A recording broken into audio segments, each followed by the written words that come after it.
Bab 13 Doktrin-doktrin para mutakalim.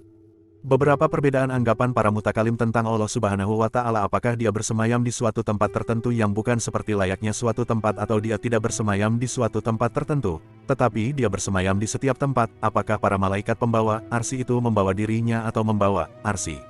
Dan apakah para malaikat pembawa arsy itu terdiri dari 8 malaikat atau terdiri dari 8 golongan malaikat? Ajaran yang mengingkari Allah itu bersemayam di suatu tempat tertentu. Para mutakalim berbeda anggapan tentang hal ini, yang terpecah dalam 17 kelompok anggapan, dan aku telah mengemukakan ajaran-ajaran para mutakalim yang mengingkari Allah itu bersemayam di suatu tempat tertentu tersebut, di mana mereka menganggap Allah itu bersemayam di setiap tempat. Bahkan aku pun telah mengemukakan ajaran-ajaran para mutakalim yang menyatakan bahwa Allah itu tidak bersemayam pada suatu tempat yang berbatas. Adapun kedua golongan mutakalim tersebut merupakan golongan yang mengingkari Allah itu bersemayam di suatu tempat tertentu, yang tidak seperti layaknya suatu tempat. Ajaran yang menisbatkan Allah itu bersemayam di suatu tempat tertentu. Sebagian mereka beranggapan, Allah itu jisim yang tidak mempunyai sifat-sifat jisim, seperti layaknya suatu jisim, sehingga dia pun tidak mempunyai dimensi panjang, lebar dan dalam. Halaman 280-281. Yang berlayar, perahu Nuh itu, dengan pengawasan mataku. Quran Surat Al-Qamar 54:14. Allah pun niscaya datang beserta para malaikat di hari kiamat kelak, sebagaimana dinyatakan dalam firman-Nya. Dan datanglah Tuhanmu beserta para malaikat yang berbaris-baris. Quran Surat Al-Fajr 89:22. Serta Allah pun niscaya turun ke langit dunia, sebagaimana dinyatakan dalam hadis Rasulullah Shallallahu Alaihi Wasallam. Tuhan kami Allah yang Maha Suci lagi Maha Tinggi itu niscaya turun ke langit dunia pada setiap malam, ketika malam tinggal berakhir sepertiga baginya, seraya berfirman, barang siapa memohon kepadaku, niscaya aku mengabulkannya. Barang siapa meminta kepadaku, niscaya aku memberinya, dan barang siapa mengharap ampunanku, niscaya aku pun mengampuninya. Di samping itu kelompok ahli sunnah dan hadis ini pun menyatakan anggapan-anggapannya hanya berdasarkan kitab Al-Quran, dan riwayat-riwayat yang datang dari Rasulullah Shallallahu Alaihi Wasallam, al-hadis semata. Aliran Mu'tazilah beranggapan, yang dimaksud dengan Allah bersemayam istawa di atas arsy itu ialah dia berkuasa istaula di atasnya. Sebagian orang beranggapan, Allah itu bertempat ataupun menetap di arsy. Perbedaan tentang malaikat pembawa arsy. Para mutakalim berbeda anggapan, apakah yang dibawa para malaikat pembawa arsy. Sebagiannya beranggapan, para malaikat pembawa arsy itu membawa Allah, karena para malaikat tersebut pada punggungnya merasa ada sesuatu yang memberati kalau Allah marah. Tetapi halaman 284-285. Sungguh, Allah itu Maha Suci lagi Maha Tinggi dari hal seperti itu. Perbedaan tentang melihat Allah. Para mutakalim berbeda anggapan tentang melihat Allah ru'yatullah dengan penglihatan mata, yang terpecah dalam 19 anggapan. Sebagiannya pun beranggapan, di dunia ini bisa melihat Allah dengan penglihatan mata. Karena itu mereka pun tidak mengingkari adanya sebagian orang yang bisa melihat Allah, misalnya di jalan-jalan raya. Sebagiannya lagi beranggapan, boleh-boleh saja Allah itu menyatu pada suatu jisim. Karena itu mereka pun kalau melihat orang lain niscaya selalu bersikap baik, sebab mereka menganggap barangkali saja Tuhan menyatu pada diri orang tersebut. Sebagian mereka beranggapan, di dunia ini boleh-boleh saja melihat Allah. Karena itu mereka pun menganggap boleh-boleh saja seseorang menjumpai, menyentuh ataupun mendekati dirinya, dan seseorang yang berbuat baik itu boleh-boleh pula seiring sejalan dengannya, kalau dia menghendaki hal itu. Adapun anggapan ini, konon, dikemukakan oleh Mudar dan Kahmas. Abdul Wahid Ibnu Zaid diceritakan beranggapan, Allah itu sebenarnya bisa dilihat oleh hambanya, sesuai dengan amal perbuatan yang ada pada hambanya itu sendiri. Karena itu kalau amal perbuatan hambanya tersebut baik, maka dia pun niscaya bisa melihatnya. Sebagian mereka beranggapan, di dunia ini dapat melihat Allah ketika tidur, sementara ketika sadar tidaklah dapat melihatnya. Adapun Rakabah Ibnu Mashgalah diceritakan berkata, aku melihat Tuhan yang maha mulia ketika tidur.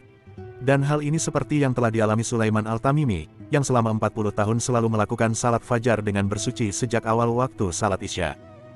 Sebagian besar beranggapan, mengingkari di dunia ini bisa melihat Allah.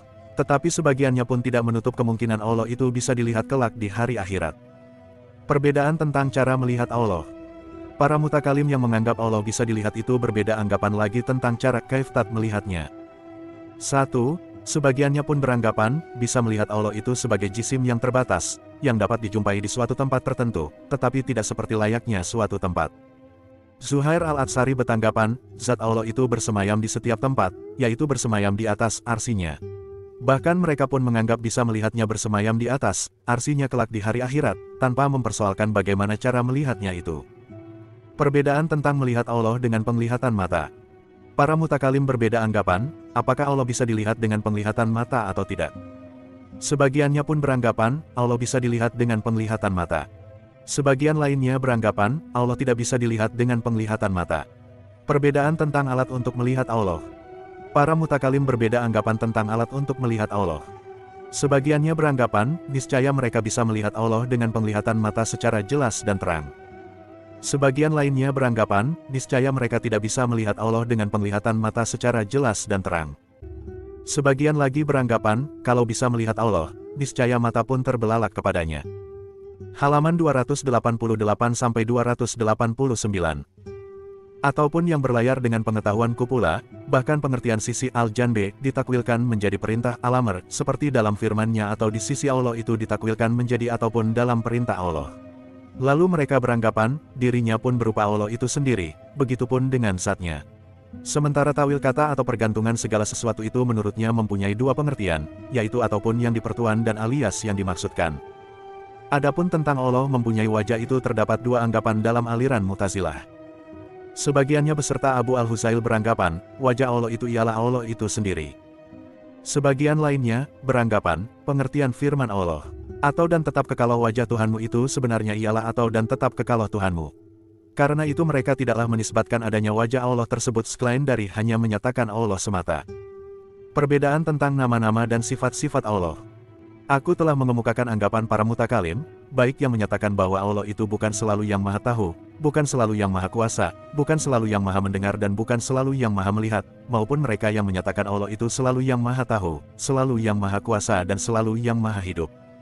Adapun mereka yang mengingkari pernyataan Allah itu selalu yang maha tahu, sungguh, mereka pun beranggapan bahwa Allah itu tidaklah mengetahui sesuatu sebelum sesuatu itu sendiri terjadi. Karena itu mereka berbeda anggapan, apakah Allah itu selalu yang maha hidup atau tidak. Sebagiannya pun beranggapan bahwa Allah itu selalu yang maha hidup. Sebagian lainnya beranggapan bahwa mengingkari anggapan pertama. Karena itu mereka pun mengingkari adanya Allah itu selalu sebagai Tuhan.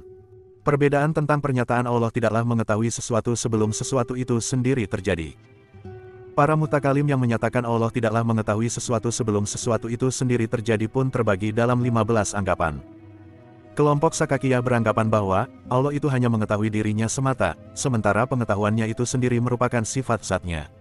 Dia tidaklah mengetahui sesuatu sebelum sesuatu itu sendiri terjadi, sehingga kalau sesuatu itu sendiri belum terjadi, maka dia pun tidaklah mengetahuinya, dan karena sesuatu itu sendiri tidaklah disebut sesuatu sebelum terjadinya, niscaya tidaklah layak dinyatakan Allah itu mengetahui sesuatu yang tidak terjadi. Sebagiannya pun beranggapan bahwa Allah itu selalu yang maha tahu, bahkan pengetahuannya itu sendiri merupakan sifat zatnya. Tetapi Allah tidaklah bersifat yang maha tahu terhadap sesuatu sebelum sesuatu itu sendiri terjadi, sebagaimana halnya manusia bersifat melihat dan mendengar, tetapi dia tidaklah dinyatakan melihat sebelum terjadi sesuatu yang dilihatnya, dan begitupun dia tidaklah dinyatakan mendengar sebelum terjadi sesuatu yang didengarnya, bahkan manusia sebagai makhluk yang mempunyai akal pun tidaklah dinyatakan berakal sebelum dia berbuat sesuatu dengan akalnya tersebut.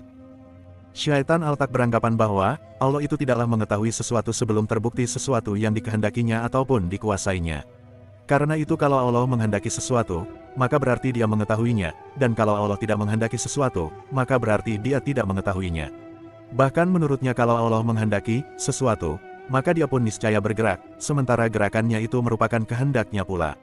Jadi, kalau Allah bergerak, maka berarti dia mengetahui terhadap sesuatu dan kalau dia tidak bergerak, maka berarti dia tidak layak dinyatakan yang maha tahu terhadap sesuatu. Maka mereka menganggap Allah itu sebenarnya tidaklah mengetahui sesuatu yang tidak terjadi. Tanda hubung 4. Sebagian lainnya beranggapan bahwa Allah itu tidaklah mengetahui sesuatu sebelum dia berkehendak. Karena itu kalau Allah berkehendak terhadap sesuatu, maka dia mengetahuinya, baik yang terjadi ataupun yang tidak terjadi, dan sebaliknya kalau Allah tidak berkehendak terhadap sesuatu, maka dia tidak mengetahuinya, baik yang terjadi ataupun yang tidak terjadi. Sebagian pengikut Syiah Rafidah beranggapan, pengertian Allah itu mengetahui ialah dia berbuat. Tetapi kalau ditanyakan kepada mereka, apakah Allah itu selalu mengetahui dirinya? Mereka berbeda anggapan, sebagiannya pun menganggap Allah itu tidaklah selalu mengetahui dirinya sebelum dia menjadikan pengetahuan, karena sekalipun dia bersifat yang maha tahu, tetapi belumlah dia berbuat dengan sifat dirinya tersebut. Sebagian lainnya menganggap Allah itu selalu mengetahui dirinya, Adapun kalau ditanyakan kepada mereka, apakah Allah tidak selalu berbuat? Maka mereka menjawab, ya. Tetapi sekalipun begitu mereka tidaklah menganggap adanya pengetahuan pada Allah tersebut harus didahului adanya perbuatan padanya. Sebagian pengikut Syiah Rafidah lain beranggapan, pada Allah itu niscaya muncul adanya anggapan sehingga dia tidak menampakkan dirinya dan dia pun niscaya menampakkan dirinya kalau dia berkehendak berbuat sesuatu, tetapi kemudian dia tidak berbuatnya. Sebagian pengikut Syiah Rafidah lagi beranggapan, kalau sesuatu yang diketahui Allah itu terjadi dan benar-benar diperlihatkan kepada seorang makhluknya, maka dia tidak boleh memperlihatkan dirinya pada sesuatu tersebut, dan kalau sesuatu yang diketahui Allah itu tidak diperlihatkan kepada seorang pun makhluknya, maka dia boleh-boleh saja memperlihatkan dirinya pada sesuatu itu. Sebagian mereka beranggapan, boleh-boleh saja Allah itu memperlihatkan dirinya pada sesuatu yang diketahuinya ataupun diberitakannya akan terjadi, sekalipun sesuatu yang diketahuinya ataupun diberitakannya tersebut pada kenyataannya tidaklah terjadi. 9. Para ahli tasbiyah yang menyerupakan Allah dengan selainnya beranggapan bahwa Allah mengetahui sesuatu yang akan terjadi sebelum sesuatu itu sendiri terjadi, kecuali perbuatan-perbuatan hambanya. Sungguh, dia tidak akan mengetahui hal itu selain ketika perbuatan hambanya tersebut sedang terjadi, karena itu dia pun tidak akan mengetahui, apa hambanya tersebut taat ataupun maksiat, kecuali ketika dia sedang berbuat ketaatan ataupun kemaksiatan itu. Apakah Allah mengetahui sesuatu tanpa menyaksikannya? Para mutakalim berbeda anggapan, apakah Allah mengetahui sesuatu tanpa menyaksikannya atau tidak. Hisham Ibnu Al-Hakam beranggapan bahwa, Allah mengetahui sesuatu yang berada di bawah bumi itu melalui sinar-sinar di dasar bumi, yang berhubungan langsung dengan dirinya, kalau saja tidak ada penyaksian langsung dari dirinya tersebut. Sebagiannya pun beranggapan bahwa, Allah mengetahui sesuatu itu melalui penyaksian langsung terhadap sesuatu tersebut, sekalipun memang kadang-kadang tidak melalui penyaksian langsung. Para pengikut Hisham Ibnu Al-Hakam beranggapan bahwa, pengetahuan itu merupakan sifat Allah, bukan merupakan dirinya ataupun selainnya. Bahkan tidaklah boleh dinyatakan sifatnya tersebut baru ataupun kekal, karena sifat itu bisa disifati, dan begitupun dengan sifat-sifat Allah yang lain, misalnya kekuasaan ataupun keperhidupan, di mana sifat-sifat itu bukan merupakan dirinya ataupun selainnya, bahkan tidaklah sifat-sifat itu baru ataupun kekal. Jaham Ibnu Safwan beranggapan bahwa, pengetahuan Allah itu baru, di mana dia menciptakannya serta mengetahui sesuatu dengan menggunakannya, sehingga pengetahuan itu pun bukan merupakan dirinya. Tetapi, kadang-kadang, Allah mengetahui sesuatu secara keseluruhan sebelum sesuatu itu sendiri terjadi. Diceritakan, Jaham pun mempunyai anggapan yang bertentangan dengan anggapannya semula, di mana dia konon beranggapan bahwa, Allah tidaklah mengetahui sesuatu sebelum sesuatu itu sendiri terjadi, karena sesuatu itu sendiri tidaklah disebut sesuatu sebelum terjadinya. Adapun para penentang Jaham Ibnu Safwan menganggap Allah mempunyai pengetahuan yang baru. Ayat-ayat muhkamat dan mutasyabihat. Para pengikut aliran Mu'tazilah berbeda anggapan tentang ayat-ayat muhkamat dan mutasyabihat di dalam Al-Quran. Wasil Ibnu Atta dan Amr Ibnu Ubaid beranggapan bahwa, ayat-ayat muhkamat adalah firman-firman Allah yang memberitakan ancaman hukum terhadap orang-orang yang berbuat apapun yang menjurus pada kefasikan, di samping ayat-ayat lainnya yang memberikan hukuman. Allah pun berfirman, dan barang siapa membunuh seorang mukmin dengan sengaja. Quran Surat Al-Nisa 493. Adapun ayat-ayat mutasyabihat adalah firman-firman Allah yang tidak berisi ancaman hukum terhadap hambanya, bahkan tidaklah memberitakan hukuman tidak seperti dalam ayat-ayat muhkamat tersebut. Allah pun berfirman, "2.2, dan yang selain itu ialah ayat-ayat mutasyabihat Quran Surat Ali Imran 37. Abu Bakar Al-Asyam beranggapan bahwa, ayat-ayat muhkamat adalah firman-firman Allah yang sudah jelas dan tidak lagi membutuhkan kejadian penafsiran lainnya. Misalnya, firman Allah yang memberitakan kejadian manusia itu pada dasarnya berasal dari air mani, al-nutfah. Begitupun dengan ayat-ayat yang memberitakan Allah mengeluarkan buah-buahan ataupun binatang ternak bagi manusia, yang pada dasarnya semua itu berasal dari air pula, bahkan ayat-ayat lainnya yang semacam di atas. Sementara itu Allah pun berfirman, siksa Allah terhadap hambanya yang berbuat maksiat itu sebenarnya boleh terjadi kapanpun kalau dia menghendakinya, bahkan kalau Allah menghendaki, siapapun dan kemanapun dia bisa memindahkan mereka. Al-Iskafi beranggapan bahwa, ayat-ayat muhkamat adalah firman-firman Allah yang tidak boleh ditafsirkan, kecuali seperti apa yang diturunkannya, sehingga tidaklah menimbulkan penafsiran yang berbeda-beda. Adapun ayat-ayat mutasyabihat adalah firman-firman Allah yang bagi para pendengarnya, menimbulkan pengertian dan penafsiran yang berbeda-beda. 4. Sebagian mereka beranggapan bahwa, ayat-ayat mutasyabihat adalah firman-firman Allah yang menimbulkan keraguan, misalnya ataupun dan lain sebagainya. Sebagian lain beranggapan bahwa, ayat-ayat mutasyabihat adalah firman-firman Allah yang mengandung cerita-cerita ataupun kisah-kisah yang ada dalam Al-Quran. Perbedaan tentang mengetahui ayat-ayat mutasyabihat. Para mutakalim berbeda anggapan dalam mentakwilkan firman Allah ini. Dan tidaklah ada yang mengetahui tawil ayat-ayat mutasyabihat selain Allah, sementara orang-orang yang mendalam ilmunya cukuplah berkata, kami beriman pada ayat-ayat mutasyabihat tersebut. Quran Surat Ali Imran 37. Sebagian mereka beranggapan bahwa, tidak ada seorang pun yang dapat mengetahui tawil ayat-ayat mutasyabihat itu, kecuali Allah. Sebagian lain beranggapan bahwa, orang-orang yang mendalam ilmunya dapat mengetahui tawil ayat-ayat mutasyabihat itu, karena menurutnya lafaz tersebut berhubungan langsung dengan lafaz pula. Bahkan mereka pun beralasan dengan suatu syair. Angin pun menangis-nangis pilu dan petir berkilat di sela-sela awannya. Menurut anggapan mereka, dalam syair ini pun lafaz, atau petir itu berhubungan langsung dengan ataupun angin tersebut. Bacaan Al-Quran. Para pengikut aliran Mu'tazilah bersepakat bahwa, bacaan Al-Quran itu kalamullah. Tetapi mereka berbeda anggapan, apakah bacaan Al-Quran itu berupa hikayat atau bukan. Sebagian mereka beranggapan bahwa, bacaan Al-Quran itu berupa hikayat. Sebagian lain beranggapan bahwa, bacaan Al-Quran itu bukan berupa hikayat. Perbedaan tentang melafazkan kata-kata dengan Al-Quran. Para pengikut aliran Mu'tazilah berbeda anggapan, apakah boleh melafazkan kata-kata dengan Al-Quran atau tidak. Sebagian mereka beranggapan, boleh-boleh saja melafazkan kata-kata dengan Al-Quran, sebagaimana dibolehkan membacanya. Al-Iskafi beranggapan, yang dibolehkan itu hanya membaca Al-Quran semata, sementara melafazkan kata-kata dengannya niscaya tidak boleh. Perbedaan tentang susunan kemukjizatan Al-Quran. Para mutakalim berbeda anggapan tentang susunan Al-Quran, apakah hal itu merupakan suatu kemukjizatan atau bukan. Sebagian pengikut aliran Mu'tazilah, kecuali Al-Nizam, Hisham Al-Fuati dan Abad Ibnu Sulaiman, beranggapan, susunan dan puitisasi Al-Quran itu merupakan suatu kemukjizatan, karena sangat mustahil susunan dan puitisasi Al-Quran tersebut berasal dari makhluk sekalipun Allah mengajarkan kepada Rasulullah Shallallahu Alaihi Wasallam sebagaimana mustahilnya seseorang menghidupkan orang yang telah meninggal. Al-Nizam beranggapan, hanya ayat-ayat yang memberitakan hal-hal gaib itulah yang bisa dinyatakan sebagian mukjizat, sementara yang selain itu sebenarnya manusia pun sanggup menyusunnya, kalau saja Allah tidak melarangnya untuk membuatnya. Hisham Al-Fuati dan Abad Ibnu Sulaiman beranggapan, Al-Quran itu sebenarnya aksiden aret. Karena itu mereka tidaklah mengategorikan apa yang termasuk aksiden tersebut sebagai sesuatu yang diciptakan Allah ataupun yang diperbuat Rasulnya, bahkan mereka pun tidaklah menganggap Al-Quran itu sebagai sesuatu yang hanya diketahui nabinya semata. Para pengikut aliran Mu'tazilah bersepakat bahwa, seseorang tidaklah diharuskan menjalankan syariat yang dibawa nabinya, kecuali dia telah memahami ataupun menyampaikan syariat tersebut. Sekalipun begitu seseorang yang berakal tidak hanya diharuskan menjalankan syariat-syariat nabinya semata, karena dia pun dituntut mempergunakan alasan-alasan ataupun bukti-bukti secara akal. Bahkan para pengikut aliran Mu'tazilah itu secara keseluruhan menuntut pula manusia agar mempergunakan akalnya, baik kepada manusia tersebut telah disampaikan syariat Rasulullah Shallallahu Alaihi Wasallam atau belum. Apakah para nabi berbuat dosa besar? Para pengikut aliran Mu'tazilah bersepakat, Allah tidak layak mengutus seorang nabinya yang akan berbuat kufur ataupun dosa besar, bahkan Allah pun tidak layak mengutus seorang nabinya yang kafir ataupun fasik. Apakah para nabi diutus untuk golongan tertentu? Para pengikut aliran Mu'tazilah bersepakat, boleh-boleh saja Allah mengutus seorang nabinya untuk golongan tertentu, bukan untuk golongan lainnya, bahkan mereka pun bersepakat para malaikat itu jauh lebih utama ketimbang para nabi. Tentang perbuatan maksiat para nabi. Para mutakalim bersepakat, para nabi itu hanya sampai pada perbuatan dosa kecil semata. Tetapi mereka berbeda anggapan, apakah para nabi pun bisa mendatangkan perbuatan maksiat. Dan apakah para nabi tersebut mengetahui dirinya berbuat maksiat ketika mereka berbuat maksiat itu atau tidak.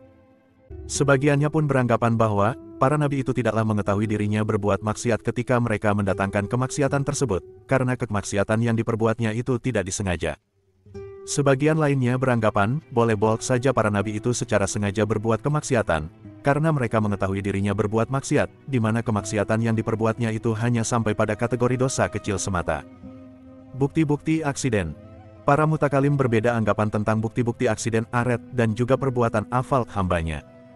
Sebagian mereka beranggapan bahwa, bukti-bukti aksiden dan juga perbuatan hambanya itu menunjukkan kebaruan suatu jisim. Hisham dan Abad beranggapan bahwa, mengingkari bukti-bukti aksiden dan juga perbuatan hambanya itu menunjukkan adanya Allah. Apakah kenabian itu merupakan imbalan? Para pengikut aliran Mu'tazilah berbeda anggapan, apakah kenabian itu merupakan imbalan atau bukan. Sebagian mereka beranggapan bahwa, kenabian itu merupakan imbalan ataupun pahala. Sebagian lain beranggapan bahwa, kenabian itu bukan merupakan imbalan atau pahala.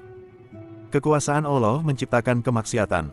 Para pengikut aliran Mu'tazilah bersepakat, Allah tidaklah menciptakan kekufuran ataupun kemaksiatan, tidak juga sesuatu dari perbuatan yang selainnya. Hanya seorang pengikut aliran Mu'tazilah, Soli Qubah, yang menganggap Allah menciptakan dan menghukumi perbuatan-perbuatan tersebut. Kebajikan iman dan keburukan kufur. Para pengikut aliran Mu'tazilah, kecuali Abad Ibnu Sulaiman, bersepakat bahwa Allah menjadikan iman itu merupakan kebajikan dan kufur itu pun merupakan keburukan. Allah menamakan dan menetapkan iman itu merupakan suatu kebajikan dan kufur itu pun merupakan suatu keburukan. Bahkan Allah pun menciptakan orang-orang kafir itu bukanlah karena kekafirannya ataupun kekufurannya, begitupun dengan orang-orang mukmin.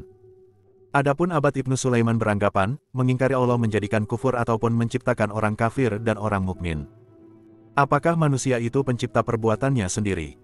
Para pengikut aliran Mu'tazilah berbeda anggapan, apakah manusia itu bisa dinyatakan sebagai pencipta perbuatannya sendiri atau tidak.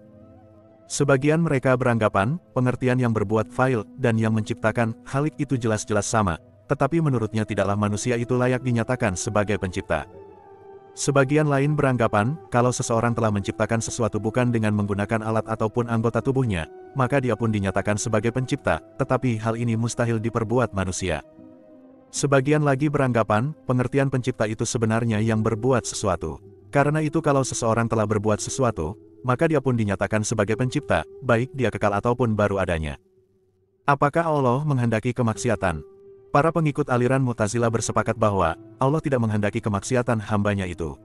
Hanya Al-Mirdar yang menganggap Allah menghendaki kemaksiatan hambanya, dengan pengertian dia membiarkan hambanya itu berbuat maksiat. Adapun perbedaan anggapan ini sebenarnya telah kukemukakan lebih jauh dalam pembahasan doktrin-doktrinnya aliran Mu'tazilah tentang kehendak iradat Allah. Manusia itu hidup berkemampuan dengan sendirinya. Para pengikut aliran Mu'tazilah berbeda anggapan, apakah manusia itu hidup berkemampuan dengan sendirinya atau tidak. Al-Nizam dan Ali Al-Iswari beranggapan bahwa manusia itu hidup berkemampuan dengan sendirinya, bukan dengan hidup ataupun kemampuan yang selainnya. Bahkan menurut Al-Nizam pun hakikat manusia itu sebenarnya ruh, yaitu suatu jisim halus yang manunggal pada jisim kasar.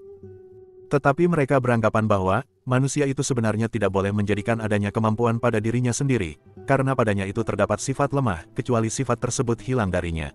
Dan menurut Al-Nizam pun manusia itu hanya kuasa terhadap sesuatu sebelum terjadinya semata, tetapi ketika terjadi sesuatu tersebut dia tidak kuasa lagi. Sebagian mereka beranggapan bahwa manusia itu hidup berkemampuan, tetapi hidup ataupun kemampuan itu berupa yang selainnya, sehingga dia pun tidak hidup berkemampuan dengan sendirinya. Adapun anggapan ini dikemukakan Abu Al-Huzail, Muammar, Hisham Al-Fuati dan kebanyakan pengikut aliran Mu'tazilah lainnya. Apakah kemampuan itu keselamatan? Para pengikut aliran Mu'tazilah berbeda anggapan, apakah kemampuan itu kesehatan ataupun keselamatan atau bukan. Abu Al-Huzail, Muammar dan Al-Mirdar beranggapan bahwa kemampuan itu aksiden aret dan bukan kesehatan ataupun keselamatan. Bisir Ibnu Al-Mutamir, Sumama Ibnu Ashras dan Gailan beranggapan bahwa kemampuan itu keselamatan, kesehatan jasmani dan jauh dari bencana. Apakah kemampuan itu kekal? Para pengikut aliran Mu'tazilah berbeda anggapan, apakah kemampuan itu kekal atau tidak. Sebagian besar mereka, di antaranya Abu Al-Huzail, Hisham, Abad, I'afar Ibnu Harb, I'afar Ibnu Mubsir dan Al-Iskafi, beranggapan bahwa kemampuan itu niscaya kekal. Sebagian lainnya beranggapan bahwa kemampuan itu tidak kekal di dua waktu yang bersamaan, sehingga mustahil terjadi kekekalan pada kemampuan tersebut. Tetapi suatu perbuatan niscaya terjadi di waktu kedua, dengan kekuasaan yang terdahulu yang telah tiada asal saja dia tidak lemah, tetapi mempunyai kekuasaan yang diciptakan Allah di waktu kedua itu, sehingga suatu perbuatan niscaya terjadi dengan kekuasaan yang terdahulu tersebut. Adapun anggapan ini dikemukakan Abu Al-Qasim Al-Balhi.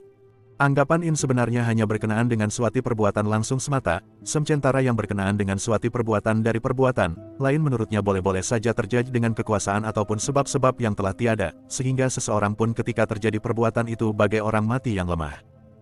Kekuasaan itu adanya sebelum ataupun bersama perbuatan. Para pengikut aliran Mu'tazilah bersepakat bahwa kemampuan itu adanya sebelum perbuatan, bahkan kuasa atas perbuatan tersebut, tetapi adanya kemampuan itu tidak mewajibkan diadakannya perbuatan. Karena itu mereka pun mengingkari Allah membebani seorang hamba-Nya dengan sesuatu perbuatan yang dia tidak kuasa menanggungkannya. Sebagian pengikut aliran Mu'tazilah yang mutaakhirin beranggapan bahwa kekuasaan itu adanya bersama perbuatan, sehingga tanpa adanya kekuasaan itu tidak mungkin sesuatu terjadi. Adapun anggapan ini dikemukakan Ibnu Al-Rawandi. Apakah kemampuan itu merupakan kekuasaan ketika terjadi perbuatan? Para pengikut aliran Mu'tazilah berbeda anggapan, apakah kemampuan itu merupakan kekuasaan ketika terjadi perbuatan atau bukan? Abu al-Husain al-Salihi beranggapan bahwa kemampuan itu merupakan kekuasaan yang ada pada seseorang ketika terjadi perbuatan, di mana kemampuan itu adanya sebelum perbuatan. Sebagian besar mereka beranggapan, mustahil kemampuan itu merupakan kekuasaan yang ada pada seseorang ketika terjadi perbuatan. Apakah manusia kuasa atas dua perbuatan yang berlawanan? Para pengikut aliran Mu'tazilah berbeda anggapan kalau seorang manusia berbuat salah satu dari dua perbuatan yang saling berlawanan, di mana sebelum perbuatan itu terjadi dia kuasa atasnya, apakah dia kuasa atas dua perbuatan yang saling berlawanan tersebut atau tidak? 1. Sebagian besar mereka beranggapan, mustahil sekali manusia itu kuasa atas dua perbuatan, di mana satu sama lain saling berlawanan. 2. Al-Iskafi beranggapan, tidaklah seseorang kuasa atas dua perbuatan yang satu sama lain saling berlawanan itu di waktu yang bersamaan, tetapi dia kuasa untuk berbuat salah satu dari dua perbuatan yang saling berlawanan tersebut.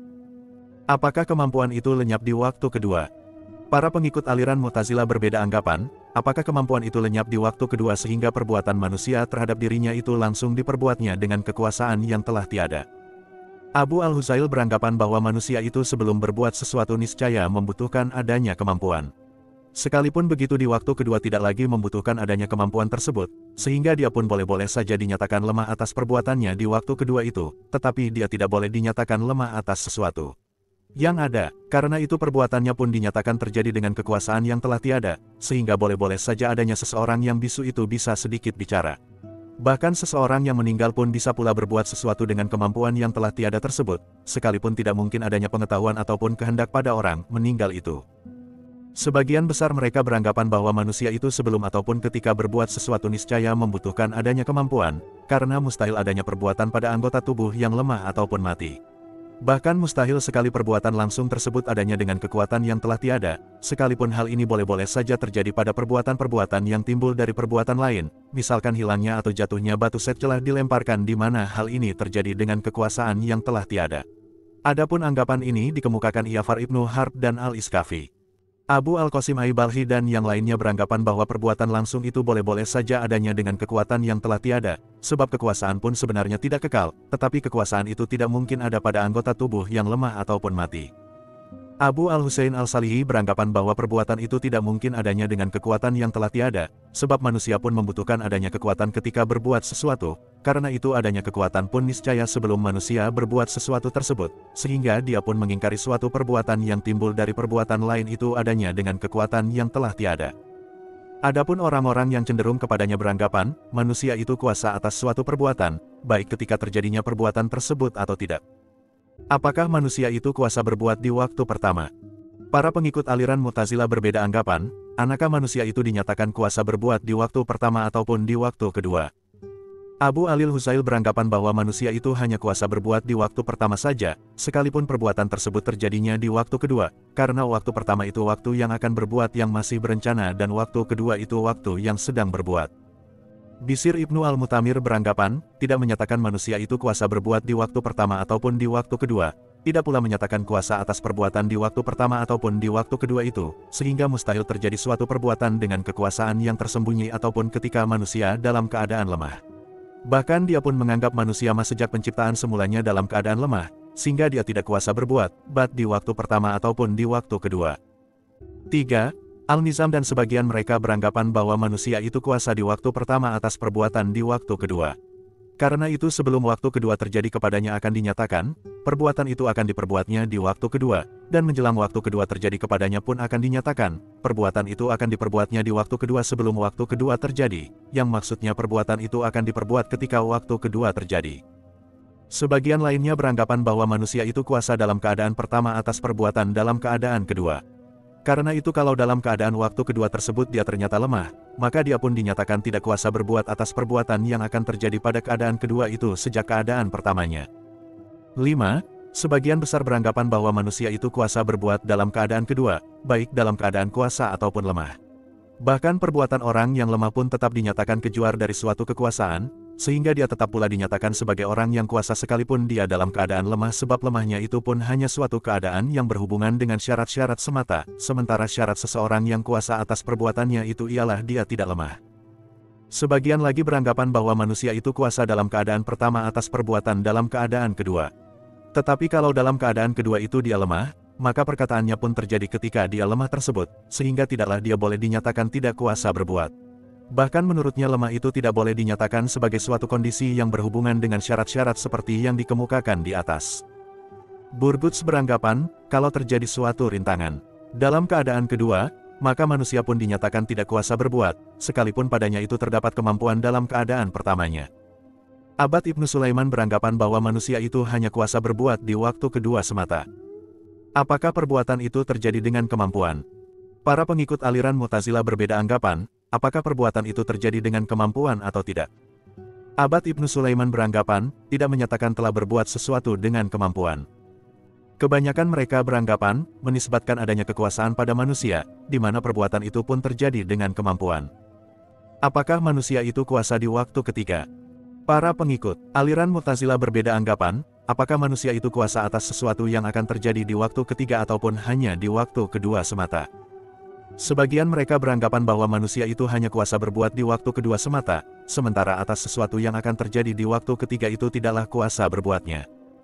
Sebagian lagi beranggapan bahwa manusia itu kuasa atas perbuatannya sendiri, baik di waktu kedua ataupun di waktu ketiga, bahkan atas suatu perbuatan yang tidak terbatas asal saja ada kesempatan untuk berbuat itu, di mana kekuasaannya pun kekal. Tetap satu mereka pun mengingkari adanya kekuasaan seseorang di waktu kedua itu atas suatu perbuatan yang akan terjadi di waktu ketiga, begitupun misalnya dengan kekuasaan di waktu ketiga atas sesuatu perbuatan yang akan terjadi di waktu keempat. Apakah manusia kuasa di waktu pertama atas perbuatan yang berlawanan di waktu kedua? Para pengikut aliran Mu'tazilah berbeda anggapan, apakah manusia itu kuasa di waktu pertama atas perbuatan yang saling berlawanan di waktu kedua atau tidak. Sebagian mereka beranggapan bahwa manusia itu kuasa berbuat sesuatu di waktu kedua. Karena itu kalau dia menghendaki, maka dia pun kuasa berbuat hal-hal yang saling berlawanan di waktu kedua tersebut, sebagai perimbangannya. Sebagian lain beranggapan bahwa manusia itu kuasa yang saling berlawanan di waktu kedua itu secara bergantian, asal saja padanya terdapat kekuasaan. Apakah manusia kuasa di waktu kedua atas satu atau banyak gerak? Para pengikut aliran Mu'tazilah berbeda anggapan, apakah manusia itu kuasa di waktu kedua atas satu gerak saja ataupun lebih banyak gerak lagi? Abu Al-Huzail beranggapan, di waktu kedua itu manusia pun hanya kuasa berbuat satu hal semata, yaitu dia gerak atau diam. Karena itu kalau dia hanya menggerakkan bagian tubuh yang kanan semata, maka bagian itulah yang gerak, dan begitupun kalau dia hanya menggerakkan bagian tubuh yang kiri semata, maka bagian itulah yang gerak. Sebagian lainnya beranggapan, di waktu kedua itu manusia pun kuasa berbuat lebih dari satu gerak yang saling berlawanan, seperti halnya gerak dan diam, sebagai perimbangannya. Karena itu, menurutnya gerak adalah bagian dari kejadian yang lain, seperti halnya menggerakkan bagian kanan adalah lawan dari gerak bagian kiri. Apakah kekuasaan berbicara itu sama dengan kekuasaan berjalan? Para aliran Mu'tazilah berbeda anggapan, apakah kekuasaan yang membuat seseorang dapat berbicara melalui lisannya itu sama dengan kekuasaan yang membuatnya dapat berjalan melalui kakinya atau tidak? Sebagian mereka beranggapan, kekuasaan yang membuat seseorang dapat berbicara melalui lisannya dan kekuasaan yang membuat seseorang dapat berjalan melalui kakinya itu pada dasarnya keduanya berada dalam satu tempat yang sama, sementara tercegahnya seseorang untuk berbicara melalui kakinya tersebut hanyalah karena terdapatnya perbedaan-perbedaan fungsi yang mencegah terjadinya hal itu.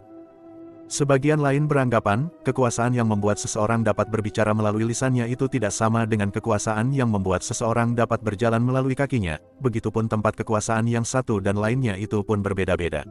Karena itu kekuasaan untuk berjalan terletak di kaki, kekuasaan untuk berkehendak terletak di hati dan kekuasaan untuk meltat pun terletak di mata. Apakah kekuasaan itu merupakan jenis yang satu? Para pengikut aliran Mu'tazilah yang menyatakan adanya perubahan atas kekuasaan untuk berkehendak, berjalan ataupun berbicara itu berbeda anggapan, apakah kekuasaan atas hal itu semua merupakan jenis yang satu atau bukan. Sebagian mereka beranggapan, semua kekuasaan itu merupakan jenis yang satu, sehingga boleh-boleh saja terjadi kekuasaan untuk berbicara itu berasal dari kekuasaan untuk berjalan, asal saja yang dikuasai seseorang itu tidak sampai berjenis-jenis. Sebagian lain beranggapan, tidak boleh adanya kekuasaan untuk berbicara itu dari jenis kekuasaan untuk berjalan. Burgutz pun menceritakan, sekelompok orang yang menganggap adanya kemampuan sebelum berbuat itu mereka menolak akan terjadinya suatu perbuatan sebelum adanya kemampuan. Bahkan mereka pun menganggap pada manusia itu terdapat kemampuan sebanyak rencana perbuatan yang akan ataupun tidak akan diperbuatnya, sehingga kalau salah satu rencana perbuatannya tersebut dapat diperbuatnya yang lain pun batal, tetapi seketika itu timbul lagi kemampuan untuk merencanakan perbuatannya yang lain, baik yang akan ataupun tidak akan diperbuatnya. Karena itu padanya pun terdapat kelemahan. Kapan saja terjadinya perbuatan anggota tubuh. Para pengikut aliran Mu'tazilah berbeda anggapan tentang kapan saja terjadinya perbuatan anggota tubuh, al-jawari itu setelah adanya kemampuan pada seseorang. Sebagian mereka beranggapan bahwa manusia itu kuasa atas gerak-gerak tubuh ketika padanya terdapat kekuasaan, sementara gerak-gerak itu pun terjadinya di waktu kedua. Sebagian lain beranggapan, kekuasaan atas perbuatan itu ketika padanya terdapat kemampuan, sementara terjadinya perbuatan tersebut di waktu ketiga, karena antara kekuasaan dan terjadinya perbuatan itu harus diselingi adanya kehendak.